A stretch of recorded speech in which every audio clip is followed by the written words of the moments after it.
ඉතින් ඔයාව සාදරයෙන් පිළිගන්නවා SEDU YouTube channel එකෙන් තවත් එක් ඉන්ට්‍රස්ටිං වීඩියෝ එකකට. ඉතින් අද අපි කතා කරන්නේ ඔයාගේ කම්පියුටර් සම්පූර්ණයෙන්ම ෆෝමැට් කරලා ඉවරලා ඒකට Windows ස්ථාපනය කරන හැටි. ඉතින් මේකදී කතා කරන්නේ ප්‍රධාන වශයෙන් ඔයා Pentium 4 ඊට අඩු processor එකක් භාවිත කරනවා නම් Windows XP භාවිත කරන්න කියලා කියනවා. ඒ වගේම dual core quad duo එහෙම නැත්නම් quad core වගේ නම් Windows 7 පාවිච්චි කරන්න. ඉතින් IC system නම් Windows 10 වගේ operating system එකක් පාවිච්චි කරන එක ගොඩාක්ම ඔයාලට හොඳයි. ඉතින් Linux ගැන කතා කරනවා Linux වල අලුත්ම version එක ඔයාලට කිසිම ප්‍රශ්නයක් නැතුව ඕනෑම processor එක භාවිත කිරීමේ හැකියාව දෙනවා. ඉතින් එහෙනම් දැන් අපි වීඩියෝ එකට. ඉතින් වීඩියෝ එක යන්න කලින් ඔයා තාමත් YouTube channel එක එකතු කරලා නැත්නම් රතු පාට subscribe button එක ඔබලා ඒ ළඟම තියෙන bell icon එක ඔබන්න.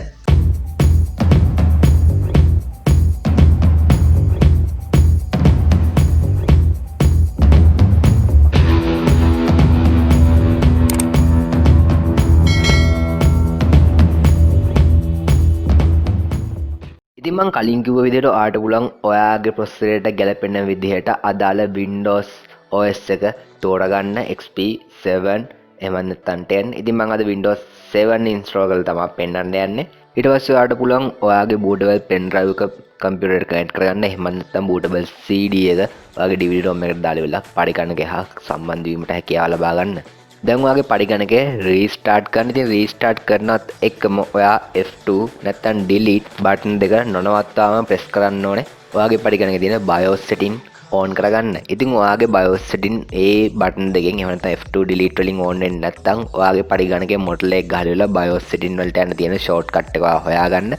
ඒ අදාළ shortcut එක click කරන්න. උදාහරණයක් විදිහට HP laptops වල එහෙම තියෙන්නේ EXE බටන් එක. EXE බටන් එක වහම ඒගොල්ලන්ගේ BIOS වලට යන්න පුළුවන් වෙන්නේ. ඊට පස්සේ ඔයාලට පුළුවන් BIOS වල තියෙන boot manager එකට ගිහිල්ලා ඔයාගේ first boot device එක විදිහට තියෙන hard drive එක අයින් කරලා ඉවරලා ඒකට CD drive එක දෙන්න. ඉතින් ඔයා pen එකෙන් නම් කරන්නේ ඔයාගේ pen drive එක දෙන්න first boot device එක විදිහට. ඒ වගේම second boot device එක විදිහට දෙන්න ඔයාගේ hard disk එක. ඉතින් ඔයා first boot device එහෙම නැත්නම් මේ second boot device එක හදාගත්තයින් පස්සේ ඔයාලට පුළුවන් මේක save and exit දෙන්න.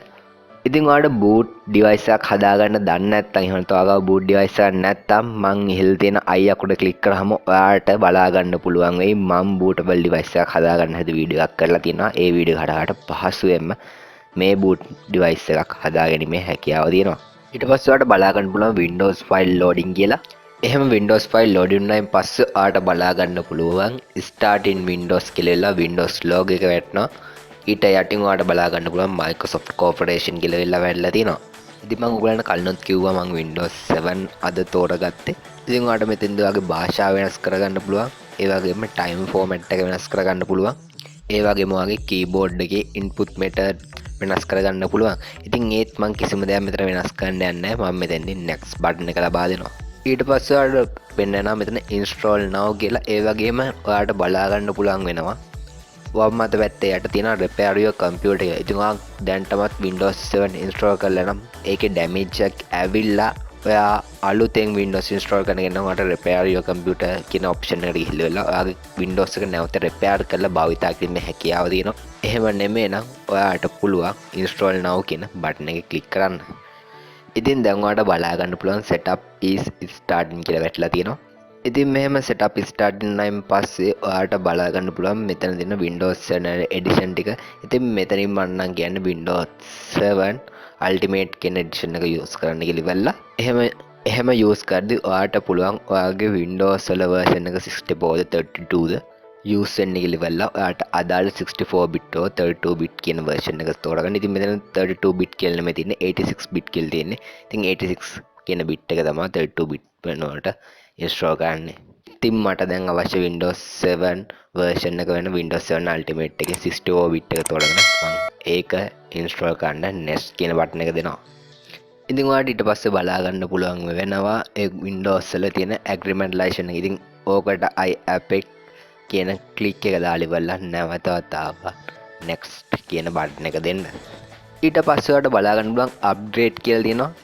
ඊට පස්සේ තියෙනවා custom and advance. ඒ කියන්නේ ඔයාලට අප්ඩේට් එහෙම නැත්නම් දැන් ඔයා Windows XP භාවිතා කරන කෙනෙක් නම් ඔයාලට Windows 7 වලට වගේ පරිගණක අප්ඩේට් කරගන්න ඕන නම් මේ අප්ඩේට් කියන ඔප්ෂන් එක කරා ගිහලා ඔයාලට ඒ දේ පහසුවෙන්ම කරගන්න පුළුවන්. ඉතින් මම කිව්වා මේක සම්පූර්ණයෙන් ෆෝමැට් කරලා ඉන්ස්ටෝල් කරන්න නම් ඔයාලට custom කියන මෝඩ් එකට ගිහිල්ලා තමයි මේ දේ කරන්න පුළුවන් වෙන්නේ. ඉතින් මම දැන් කස්ටම් කියන එක සිලෙක්ට් කරනවා. ඉතින් ඔයාලට බලා ගන්න පුළුවන් වෙනවා ඔයාගේ පරිගණකයේ තියෙන සියලුම පාර්ටිෂන් මේ වෙද්දි පෙන්නනවා කියලා මෙතෙන්දි. ඉතින් ඔයාලට බලා ගන්න පුළුවන් මගේ disk window partition 1 කියලා දෙනවා. ඉතින් අන්න ඒක තමයි මගේ Windows දුවන්නේ. ඉතින් මේ Windows දුවන partition එක මම සිලෙක්ට් කරගන්නවා. ඊට පස්සේ තියෙනවා යට driver option advanced කියලා. ඉතින් මම ඒක ඊට පස්සේ ක්ලික් කරගන්නවා. ඉතින් මම කිව්වා මම මේක සම්පූර්ණයෙන් ෆෝමැට් කරලා කරන හින්දා මෙතන දැන් ෆෝමැට් කියන බටන් එක මම ක්ලික් කරනවා. එහෙම ෆෝමැට් කියන බටන් එක ක්ලික් කරලා next දෙනවා. ඊට පස්සේ ඔයාලට බලා ගන්න පුළුවන් වෙනවා installing windows කියලා දෙනවා. ඉතින් මේකේ තියෙනවා copy windows file, ඉතින් expanding windows file, installing future, installing updates, ඊට පස්සේ තියෙනවා complaining installation. ඉතින් මේකේ installing updates වලට එනකන් ආවයින් පස්සේ ඔයාගේ පරිගණකය නැවතත් restart වෙනවා.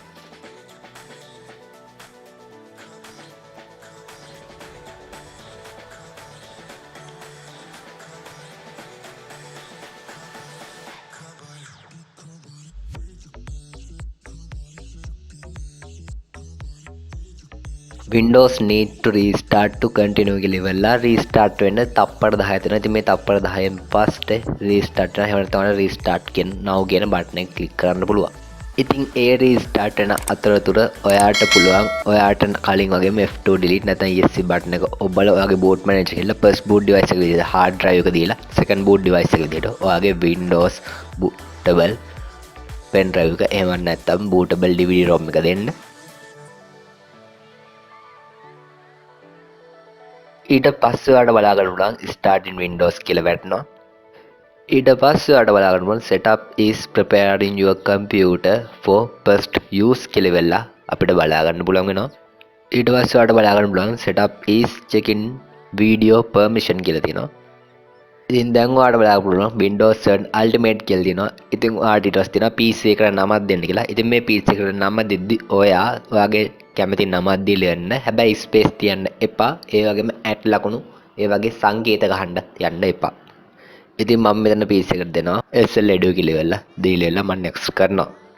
ඊට පස්සේ ඔයා කැමති password එකක් දෙන්න. ඊට පස්සේ ඒ password එකම ආයිමත් දෙන්න. ඊට පස්සේ password එකට අමතක වුණොත් කියලා මතක් වෙන්න hint එකක් දෙන්න. ඉතින් ඔයා කැමති නැත්නම් password එක දෙන්න ඕනේ නැහැ කියලා හිතනවා නිකම්ම next කරලා දාන්න.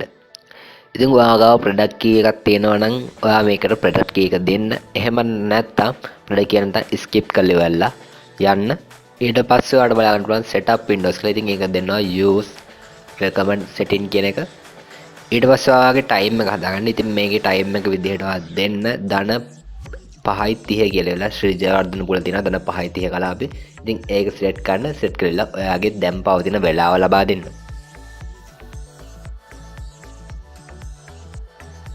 ඊට පස්සේ ඔයාලා බලන්න Windows 7 Ultimate Windows වල යම්කිසි loading වීමක් ඔයාලට බලා ගැනීමේ හැකියාව තියෙනවා. ඊට පස්සේ ඔයාලට බලා ගන්න පුළුවන් welcome කියලා වැටෙනවා. ඊට පස්සේ ඔයාලට prepare your desktop කියලා බලා ගන්න පුළුවන්. දැන් ඔයාගේ කම්පියුටර් එකට Windows සම්පූර්ණයෙන්ම install වෙලා ඉවරයි. මෙතන ඉඳන් ඔයාලට සුපුරුදු පරිදි වැඩ කටයුතු කරගැනීමේ හැකියාව තියෙනවා. ඉතින් ඔයා අලුත් දෙයක් ඉගෙන ගත්ත කියලා හිතනවා රත් වාර subscribe බටන් එක ඔබලා ඒ ළඟම තියෙන bell icon එක කොපන්න. අදට ගිහින් එන්නම් අපි SL EDU අලුත් වීඩියෝ එකකින් ඉක්මනට මුණ ගැහෙමු.